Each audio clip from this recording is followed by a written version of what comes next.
This is Library Nerds with Words, the podcast that gives you the word on all the cool, nerdy happenings at Peter White Public Library and the library universe beyond. From books and concerts to search engines and story times, the Library Nerds are in and ready to show you that being a nerd can be cool. Get ready, get set, get nerdy.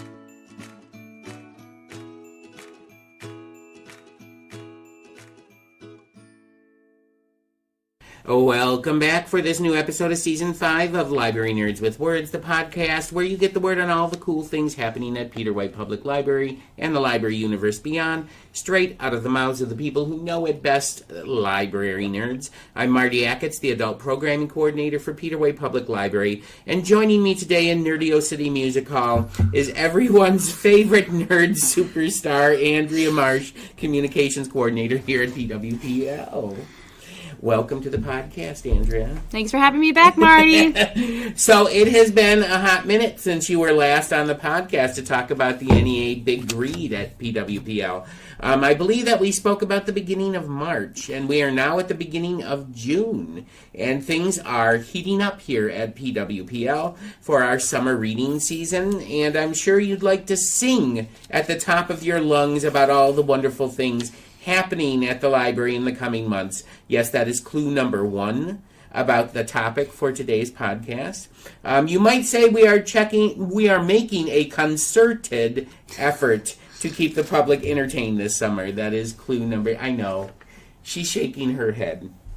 All right, but before we tune in to what you want to talk about today, that's clue number 3, we have to play another round of Word on the Nerd, and you know how this goes, Andrea. I'm going to ask you 3 library nerd questions about yourself, and you have to answer them for the listeners. So, Andrea, are you ready to play Word on the Nerd?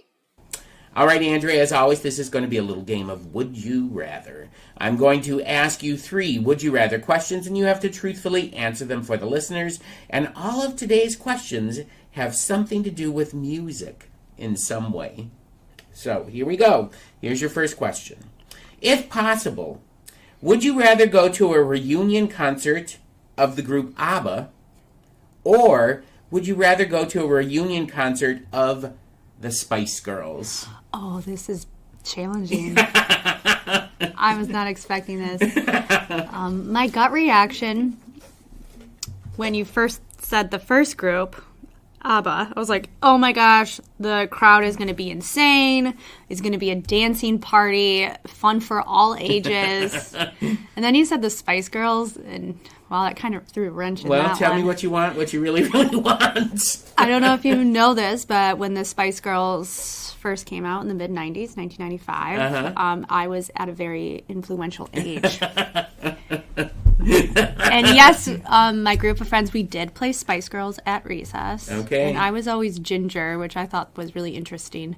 But there was no redheads in our group. Okay. But I really wanted to be Sporty Spice.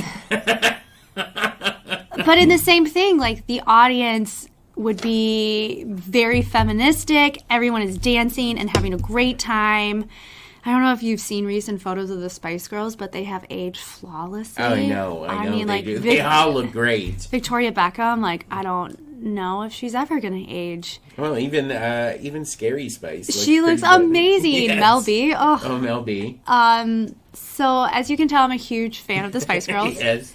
And I would choose the Spice Girls. Okay, I kind of saw it leaning that way, and I kind of thought that's where you would go, but, you know, I would probably go with ABBA because I grew up listening to their music, and my sisters loved them. And don't get me wrong, they're a lot of fun, but, I mean, if you need to spice up your life. Spice Girls it is. Spice Girls. All right. Well, as you know, the questions might get a little harder. I don't know if it's going to get harder than that. All right, here's your second question. Would you rather learn how to play the bagpipes, or would you rather learn how to play The accordion. Oh, accordion, all the way. Oh, Hands wow, down. that was so fast. Hands down. We have like cousin Mario, or like, I don't know how you're related to us, cousin.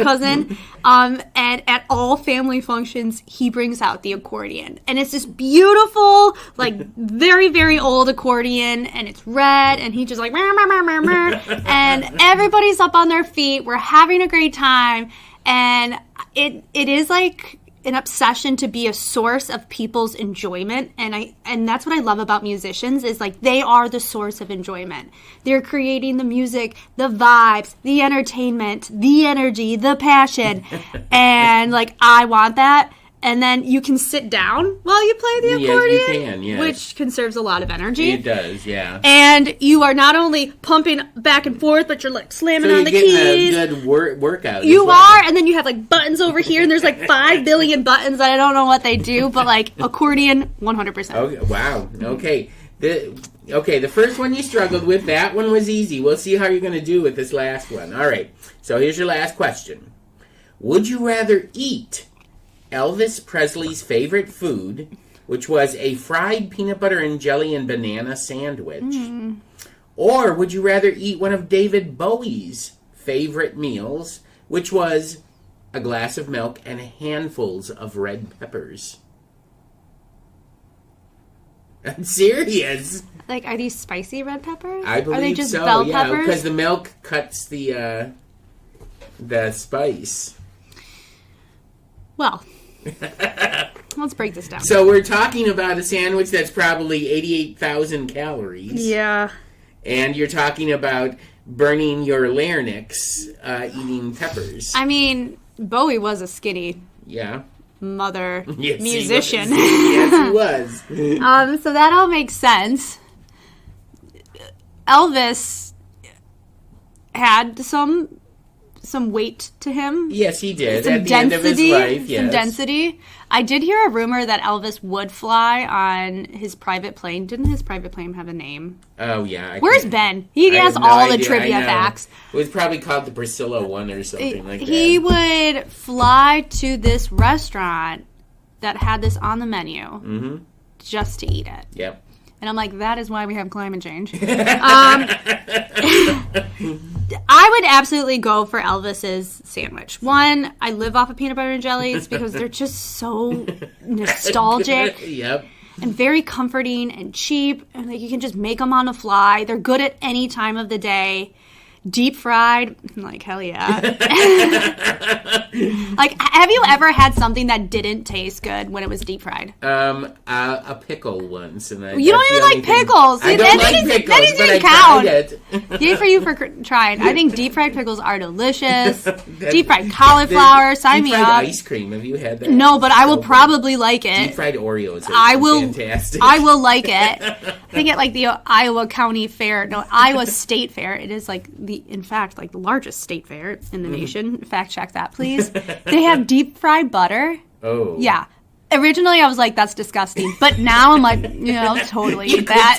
I'll eat that. Deep fried. I can't imagine eating a stick of deep fried butter. I think it's just like a little patty. Still, that's... It's still going to be good, though. Well, Do yeah, you like because butter? Yeah, I do love butter. And really what it would happen then is the coating would be like absorb all the melted butter, and that's what you would get is the coating. It's going to be delicious. Yeah. I feel like it's going to be the top of like a rhubarb strawberry crisp. That sounds where really it's good. just flour. How do you feel sugar. about deep fried Twinkies? I will eat it. You deep fry it, I will eat you it. will eat it. I will eat it. All right. All right. Well, I thought that question was going to be a little bit more difficult. That's for funny. you. Well, milk makes me bloated. So I try to avoid that at all costs. And truly, I don't like spicy peppers. I don't like spicy peppers either. I would totally go with the Elvis thing, although it would probably drive my blood sugar up into the thousands. Probably. You'll just have to be conscious of that. Maybe just a slice. All right, well, there you go. We have come to the end of this Stairway to Heaven, clue number 4 edition of Word on the Nerd, this time with PWPL's Communications Coordinator, and if you didn't realize, that was clue number 4 for you. Now the time has come to open the book open the doors and talk about what is on your mind today. So, Andrea, it is time to share the word. All right, Andrea, what would you like to talk about today? You know, as you said earlier, the last time I was on this program was March, and that seems like years ago. It does, because we've had, like, NEA Big Read and Great Lakes Poetry Festival in between then and now. Yeah, it's just been a sprint. So now I'm really excited that we've turned the corner. The leaves are finally on the trees. The blue jays are yapping. I think there's a pair of crows that are nesting in my backyard, and I'm very excited to train them to. And bring the last time we had snow was that was only a couple days ago. Yeah, it was a dusting. Not even, just a suggestion. So I'm really happy that we turned the corner. I think all of our seasonal depression really needed this boost in sunshine and just like optimizing outdoor recreation time. And one of the things I do love about being outside is when Peter White has their annual concert on the steps, which is music outside. So it's a beautiful marriage between getting your vitamin D, listening to music, and just lounging. Lounging, having a picnic, or, we are part of the social district. You can't bring alcohol onto the property. But you can hang out on the sidewalks and booze it up. Exactly, and you can go across the landmark, get a drink. You can. And if anything, that's a nice spot to be because you are in the shade, especially during the summer. I mean, we are in summer, July and August when it's hot heat. So, yes, it's coming back 6:30 to 7:30 almost every Wednesday. Yep.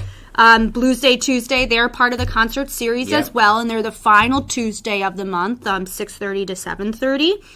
And it's just super important to note that if the forecast looks a little stormy and rainy and gloomy, or cold, just check for updates on the Peter White Public Library website. We update that one first, and then we go to Facebook and Instagram. So Marty calls it before noon. We put the message out. So hopefully that's not going to happen at all this summer. No, hopefully rain comes on Mondays, Thursdays, Fridays. No Tuesdays. I don't want Tuesdays either. No, because the ground needs to dry out. Yeah, I'm with you. But yeah, it's BYOC, bring your own chair, or blanket, BYOB, ha ha ha. And this is going to be the fifth year?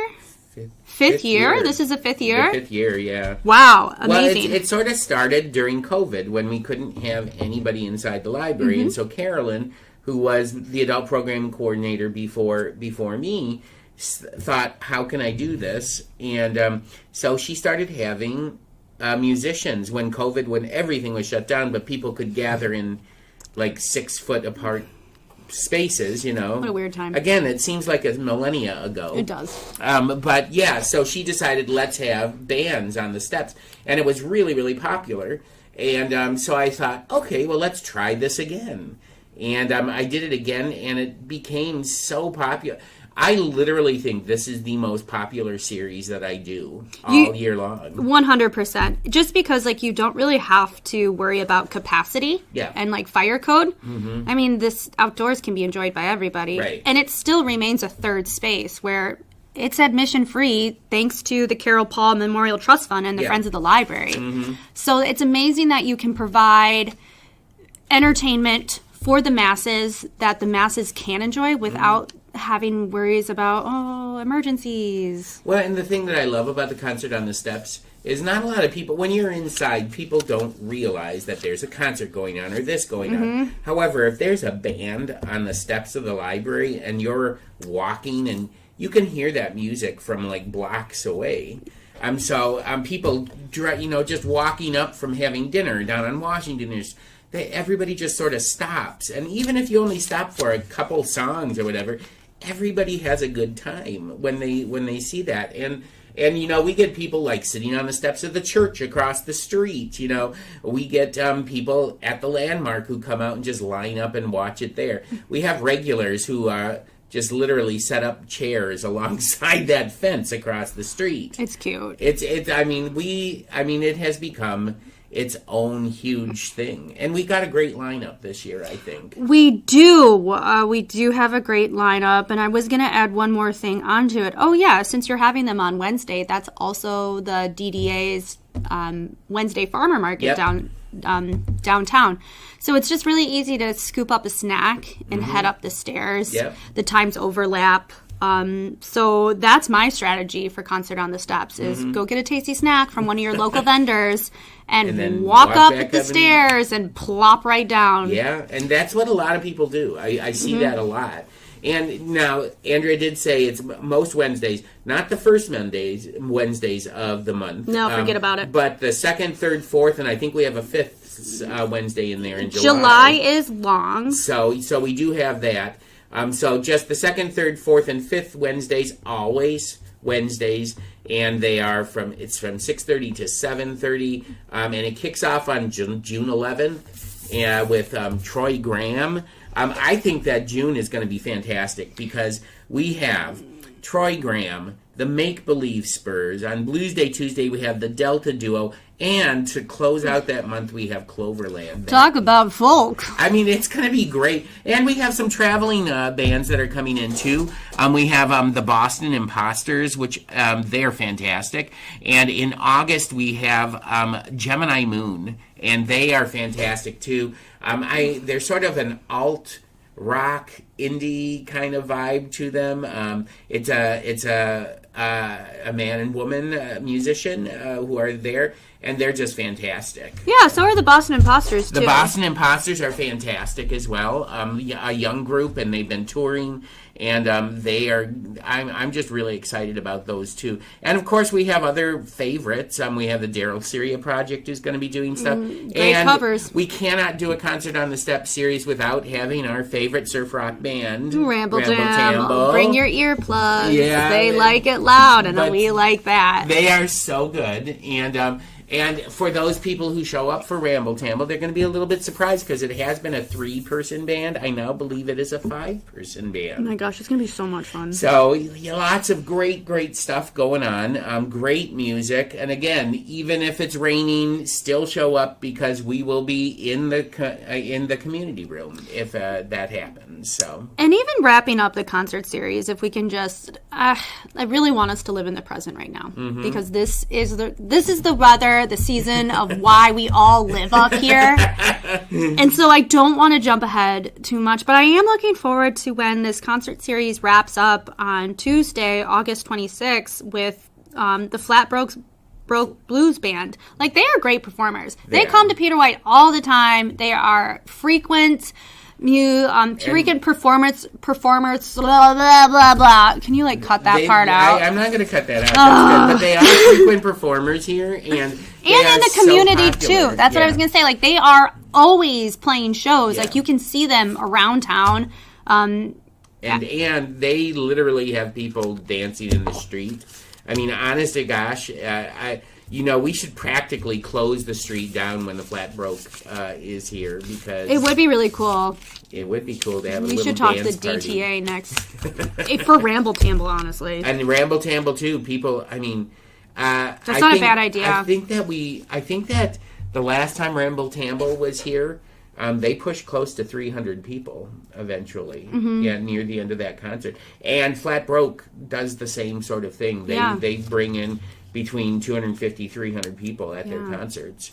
So it's kind of amazing. So if you could only catch... Okay, so Marty, you can only go to one concert on the steps a month. Here's your list. All right. What are you going to do? Oh, gosh, that first month is next to impossible because I love Troy Graham. I love the Make Believe Spurs. I love Cloverland. They're all my favorite, and they're all good friends of mine. That's a tough one. I'll go with the Make Believe Spurs today. All right. For July, the Bluegrass Throwdown is always fun. But I'm going to go with the new group, the Boston Imposters. I'm really excited about them. But we do have Black Pearl as well, who've been here the last couple of years, and they're fantastic. And Blues Day Tuesday that month is Baloo's, and they're always kind of a gas to watch. So August... I'm going with Gemini Moon. Yeah, I'm really excited about Gemini Moon. You're excited about these touring groups. I am excited about these touring groups, the thing is, people start contacting me very early, in January. for doing this. And in fact, I'm thinking that I'm going to just put out a call in January and say, if you want to be part of the Concert on the Steps series, fill this out, please, and let me know, because I try to get this. It's really good if I can get this whole series planned out by like March at the very latest. But a lot goes into planning these out. I mean, there is how many different groups? 1, 2, 3, 4, 5, 6, 7, 8, 9, 10, 11, 12 concerts this summer. So, yeah, we're like the concert venue here during the summer months. Admission free for all, thanks to the Carol Paul Memorial Trust Fund and the Friends of the Library. Can't say that enough. I'm really looking forward to, for June, Cloverland. All right. I love Cloverland. Yeah, Carrie O's. She's now my gardening best friend. Oh, that's right, because you share an abode. Yeah, we share a property, which is really fun, and I am working on a secret garden right now, and it made so much progress. July, obviously, Ramble Tamble. Mm-hmm. They just rock my socks off. And then for August... Okay, let's see. I'm going to do the Flat Broke Blues. Yeah. Like, they kill it every time. They're just really good performers. Yeah, they really are. They're so much fun. They are. So that's my personal lineup for this Concert on the Steps. You're going for traveling. I'm going for local bands. I love it. Well, and I love if your local band is listening, I love my local bands. Oh, Marty for sure does. Yeah, I do. We know that. Yeah, I love them all. So, I try to be like a parent. I don't love one more than the other. Oh, wow. You can do that? No, well...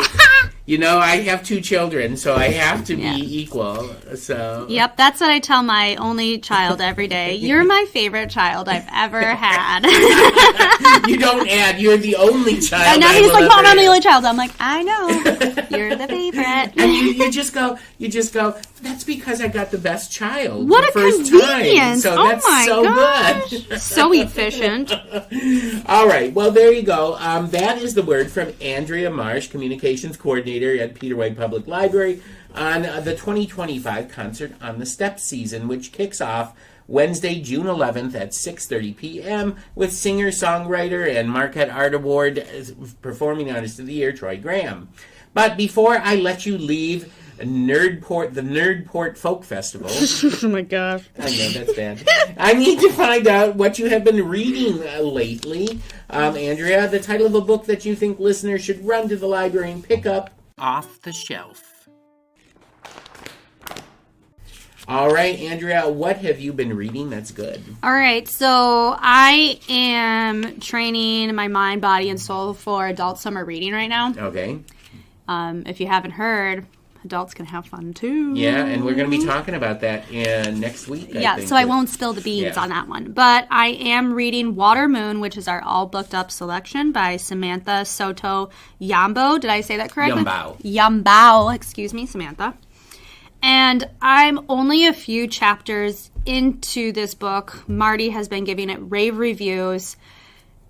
The transitions from chapter to chapter are so captivating. It's one of those things where you just can't really put it down. I know. So I'm going to give this one like a warning. Like, I wouldn't start reading this at night because you're going to stay up. You're going to stay up all night long. Yeah. So just... so far, not giving too much away, but like you are walking into a pawn shop that not everyone can find. That's right. And they're not pawning treasures or family heirlooms. It's your choices that you've made in your life. And regrets that you have. And wow. We'll save that conversation for All Booked Up. Make sure you tune into TV6 on Upper Michigan today. Or join us for All Booked Up. Please. On the final Tuesday of the month at 10 a.m. in the Shirus room. We would love for you to join our book group. And even if you haven't read it, like come in. It doesn't matter. Yeah, come on in. Just hang out with us. So that is a very surprising read. And the book art, the cover art on it. Yeah, I love that. Yeah, great job. Gorgeous. Great job whoever did that. My 2 next books I bought from Bromley Books. Go support your independent bookstores. That's the new bookstore in town. And I was recommended to read Shark Heart by Emily Habeck. Okay. And this takes place in like present day culture and society. Okay, it's not a fantasy. All right. We are here. Shark, what is it? Shark Heart. Shark Heart. It kind of sounds like Shark Fart. I thought you said Shark Heart. No, Shark Heart. Shark Heart. So we are following this newlywed couple. One of them gets diagnosed with a severe disease. Oh, Lord. This disease, he mutates into a great white shark. But the wife still works for corporate America. They live in suburbia.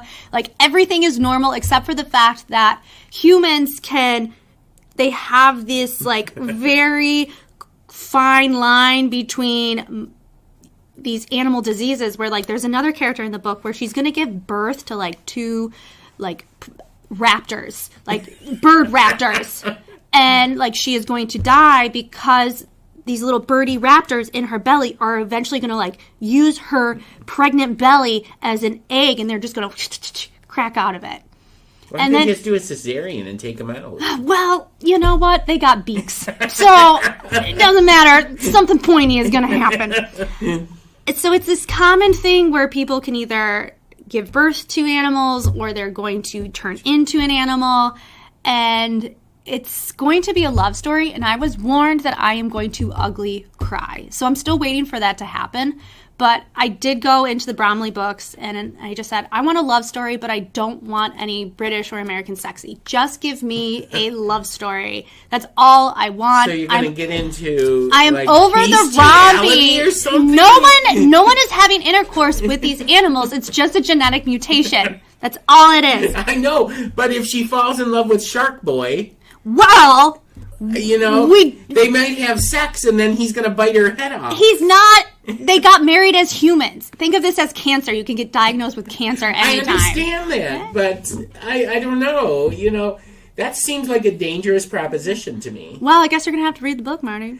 Ooh, that I don't know. That book does not sound like it would be on my normal Marty read list. It's too lovely. It's too lovely. You like dark stuff. Okay, now wait. I got to ask you. Do you have another book you want to talk about? I have one more book. Okay. This is also another lovely book. This is our read aloud book with my 11-year-old, soon to be 12-year-old. Okay. It's Shady Hollow by Juneau Black, and Juneau Black is a pen name. Mm-hmm. So Shady Hollow is a murder mystery story. Okay. But all the characters are cute woodland creatures. And it's just like warm and fuzzy. Who is the detective that's solving everything? What is it? Like, take a wild guess. It's a squirrel. Close. It's a fox. It's a fox. Okay, that makes sense. That makes sense. Vera Vixen. Vera Vixen. She is the Shady Howell Herald reporter, star reporter. And she is out investigating the police, who happen to be two bears. The captain, Chief Meade, he's always on fishing trips. And then the deputy, Orville, he's just trying his hardest to, like, figure out how to be a deputy because he was not trained properly. There's a lot of things in this text. Okay. So it's just, like, really sweet, sincere. Once again, it's our read aloud. And that was another book I picked up at Bromley Books. All right. What are you reading? What am I reading? I talked about this in the episode with Amanda and Ben last week. But I'm still reading because I'm not enjoying this book. But it was the people from my book club chose to read this book, and I'm not going to recommend it because I'm not liking it. But it is called The True Story of Hansel and Gretel. Oh. And it's set right near the end of World War II. Hansel and Gretel are two Jewish refugee children who are abandoned in the woods by their parents, who are trying to escape Nazis, and they come across a cabin in the middle of the woods that is the place where this old woman named Magda lives, and she is obviously the witch, but she takes these children in and cares for them and protects them from the Nazis. What do you not like about it?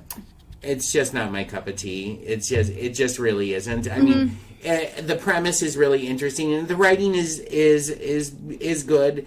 It's the story. I wait for a book to sort of grab me immediately. Yeah. And this book did not grab me immediately. I'm going to finish it because, supposedly book clubs are democratic things, and I have to. bow to the will of the other people. We do know that you don't have to do that. I will read. You can give up on books. You know what, though? For book clubs, you know me. If I'm part of a book club, I'm going to read that book. Overachiever. Yeah, well, what can I say? What can I say? So I have a question for you. Yeah. This shark heart thing. If you were going to have to transform into some kind of animal, what kind of animal would you transform into? So, funny story. When I was in high school, Yeah. I religiously asked everyone this question. If you could be any animal in the world, what would you be and why? And, I mean, I'm now 35 years old, so, I've been asking this question for years. She looks like she's 17, by the way. Thank you. You said the right thing. So I've asked so many people. And a lot of them, they just know right off the bat. Originally, I wanted to be a humpback whale because they're so large. I'm small. And they're just completely weightless in this vast, open, endless space. Mm-hmm. And they migrate thousands of miles. They only have one baby, and they just kind of hang out. There's just a lot. There's a lot of parallels, but plot twist. I'm scared of deep, vast water. Well, you can't be a humpback whale. No, the ocean terrifies me. So you have to pick a woodland animal. I don't know at this point in time. So right now, I don't know, Marty. But I think a raccoon is a top contender. A raccoon. They eat anything. Mm-hmm. They have dark bags under their eyes. And they're just stinking cute. They wash their hands and their food before they eat it. They're just adorable. So right now I'm leaning into a raccoon. Okay. And what about you? That raccoons carry rabies all the time. Oh, there's a lot of animals that carry rabies. But you know what? Humans will stay away from me. Hallelujah. Here's my animal. Uh-huh. I would be a skunk. Oh, so people would stay away from you too? People would stay away from me. And they're cute. They are. I love skunks. They're adorable. Confession, I cannot smell skunk. It's like a genetic thing. No way. Because my dad could not smell it. I have some brothers who can't smell it. My son cannot smell skunk. You guys should set up a little skunk refugee. Well, we did. At one point, I had a family of skunks living underneath my porch, and I didn't even realize it until my wife said, okay, there are skunks in this house somewhere. And so we had to evict some skunks, which made me sad. But sorry, boys. I have literally been sprayed by a skunk 3 times in my life. Wow, never have I ever. Yeah, well, it's not pleasant. No, I don't think it would. But skunks are cute, and plus... misunderstood. And they're misunderstood. They're also omnivores, so you can eat practically anything, And they hibernate, so I get to sleep all winter long, man. And then wake up when it's warm again. Mm-hmm. So, what's not to like there? That sounds like a win-win. And plus, people stay away from me. So, not that I'm antisocial or anything, but, I just had to find out because I could see you, if you were looking for big, then you would I thought you were going to say, a moose, a bull moose or something like that. Mooses are weird. Have you ever, actually looked at a moose? I've always wanted, so many people have seen live moose up here. I have never seen a live moose. They are weird animals. Wow. They have this huge schnoz. There's little nubby tail. Their lips do weird things, and they're larger than horses. They're gigantic. They're huge. Yeah, mooses are weird. Moose can weigh up to a ton. 2,000 pounds. Okay, one last fact about animals, and it's the moose. Mm-hmm. In Alaska, they cannot salt their roads for icy conditions because the moose, which are larger than horses, will come on the highway and lick the salt.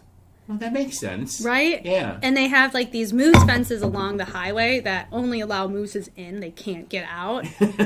Because, you don't want to hit a horse on the highway. No, you don't. You don't. Isn't that crazy? You want to believe... Here's this thing. I actually know a woman who actually hit a horse on the highway. How? It was an escape. It was escape from a farm, and it was at night. It was at night, that and is so the horse traumatic. ran out in front of her. No, thank you. Pass. Well, and I've known people who have hit moose too. No, thank you. Oh my gosh. And you hit a moose, that's like hitting a semi-truck. It truly is. It really is. All right. Well, wow, that went far afield from where we started. Shark Heart. Shark Heart, everybody. Shark Heart. All right, well, that's our recommendations of books that you should pick up off the shelf. And we have come to the end of this Concert on the Steps episode of Library Nerds with Words. I want to thank Andrea Marsh, the #1 Dolly Parton fan. Oh, it's so true!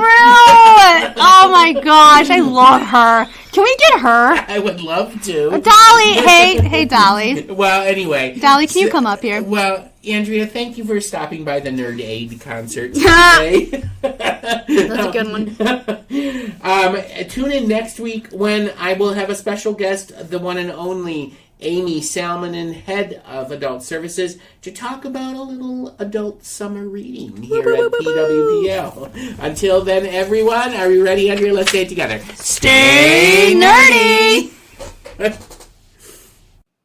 Thank you for listening to Library Nerds with Words, Peter White Public Library's weekly podcast, giving you the word on what's cool at the library. The theme for the podcast is Happy Clappy by John Bartman, used courtesy of Pixabay. This episode was written and produced by Martin Acketts and sponsored by Peter White Public Library.